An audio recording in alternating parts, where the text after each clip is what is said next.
기도의 씨앗에 오신 여러분을 환영합니다. 오늘 말씀은 요한복음 13장 34절의 말씀입니다.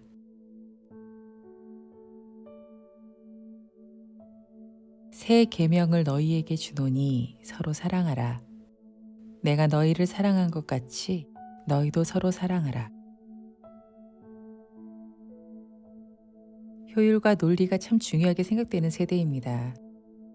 일을 처리하고 사람들을 이성적으로 설득하는 부분에 있어서 이런 부분이 참 중요하기도 하고 또 이렇게 접근해야 유능한 사람으로 인정받기도 하지만 하나님의 시각에서 본다면 꼭 그렇지만은 않은 것 같습니다. 논리가 어리석은 일이 되기도 하고 효율이 효율적인 것이 아닌 경우도 참 많은 것 같아요. 찰스 펄전 목사님이 예수님의 사랑하시는 방법에 대해서 자신의 저서에 자주 썼던 표현하는 말이 있습니다.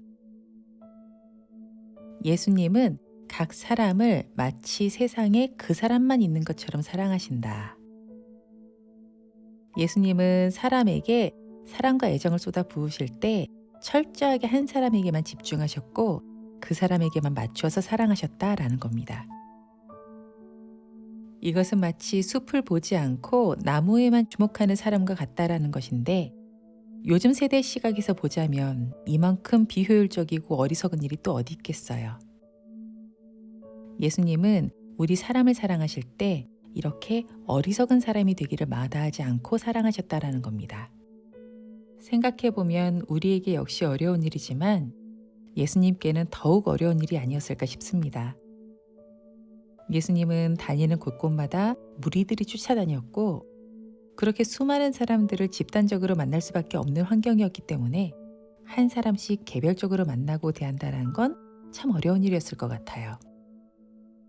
그런데도 예수님은 늘 수많은 군중 가운데 한 사람을 집중하여 보셨습니다. 우린 어떤가요? 우리는 사람을 대할 때 그 사람이 가지고 있는 특징들로 일반화시켜서 대하려고 합니다. 인종이나 성별, 직업, 지위, 외모 등 그 사람은 이래서 이럴 거야 라는 고정관념을 가지고 일반화시켜서 적당히 대하려고 하죠. 한 사람을 주목해서 대하려고 하기보다는 내 경험과 판단, 내 관점에 맞추어서 대하려고 합니다.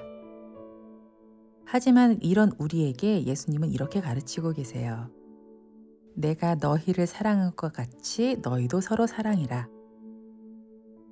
예수님이 우리를 사랑하시는 방법으로 서로 사랑해라 라는 말인데 사람을 자신의 생각과 판단으로 일반화시켜서 이 사람은 이럴 거야 라고 짐작해서 피상적으로 대하지 말고 예수님처럼 한 사람씩 주목해서 개별적으로 사랑하라고 가르치시는 것입니다. 숲이 아닌 나무를 보라고 가르치시는 거예요. 나무 하나하나를 주목해서 잘 살펴서 각각의 나무에 맞게, 나무의 상태에 맞게 사랑하라고 가르치시는 겁니다. 인종, 직업, 신분, 외모, 성별 이런 거 다 뛰어넘어서 개개인들이 갖는 독특성, 그들의 필요와 궁핍, 성격, 처지, 상처 등 이런 것들은 숲을 보듯 본다면 절대 보이지 않는 것들이고 주목해서 보지 않으면 절대 볼 수 없는 부분들입니다. 우리에게 다가오신 예수님을 생각해 보면 좋겠습니다. 예수님은 나의 상황이나 처지, 성격뿐만이 아니라 나조차 인식하지 못하는 내 안에 있는 그 작은 상처들까지도 주목해서 들여다보시고 나의 그 연약한 부분까지도 나의 한 부분으로 여기시면서 거기에 맞게 다가와서 사랑해 주셨습니다. 너무 이상적인 사랑을 이야기하는 것 같나요? 예수님이니까 하는 사랑이다. 이렇게 생각하십니까? 아닙니다. 예수님은 그렇게 사랑하라고 명령하고 계세요. 우리가 할 수 있는 것입니다. 왜냐하면 사랑은 우리에게서 나오는 것이 아니기 때문입니다. 지금 이 시간, 지금까지 내가 한 사랑과 예수님이 나에게 보신 그 사랑을 잠시 묵상해 봅시다.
사랑한다면 주목합니다.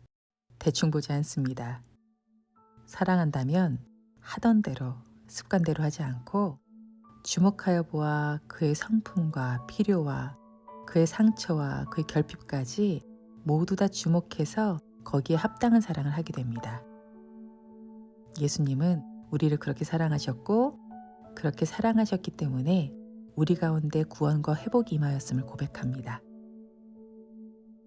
예수님이 우리들에게 보이신 우리가 예수님으로부터 경험한 그 사랑으로 다른 이들을 섬기며 사랑하게 하여 주시고 그렇게 사랑하고자 할 때 더 넓히시고 능력 주시는 주님을 경험하게 하여 주시며 우리로 하여금 그 사랑이 흘러가서 다른 사람들 가운데 깊은 위로와 회복이 임하게 해달라고 함께 기도하며 나아가겠습니다.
열방을 위해 기도하는 시간입니다. 오늘은 파키스탄의 다음 세대를 위해서 기도합시다. 마약, 가난, 질병, 부정부패, 열악한 경제 상황, 이런 심각한 사회 문제를 품고 있는 파키스탄은 오랜 전쟁과 내전으로 인해서 인구의 절반 이상이 청소년과 청년으로 구성되어 있는 나라입니다. 수많은 어린이들은 강제 노역과 강제 결혼, 그리고 여러 가지 불법적인 일들 가운데 이용당하고 있고 또한 극단적인 사상교육을 받은 많은 학생들이 자살 테러와 같은 극단적인 길을 걷고 있다고 합니다. 이 땅에 이런 어린이와 청소년들을 위해서 기도해 주십시오. 이들이 바른 교육을 받으며 진리 안에서 잘 양육받게 하여 주시고 복음의 문이 활짝 열려서 구원의 은혜와 진리 안에서 기뻐하며 자라나게 해달라고, 그로 인하여서 파키스탄의 다음 세대가 주의 나라로 변화되게 해달라고 함께 기도해 주시고 이어서 성령의 인도하심을 따라서 계속해서 기도의 씨앗을 심어가겠습니다.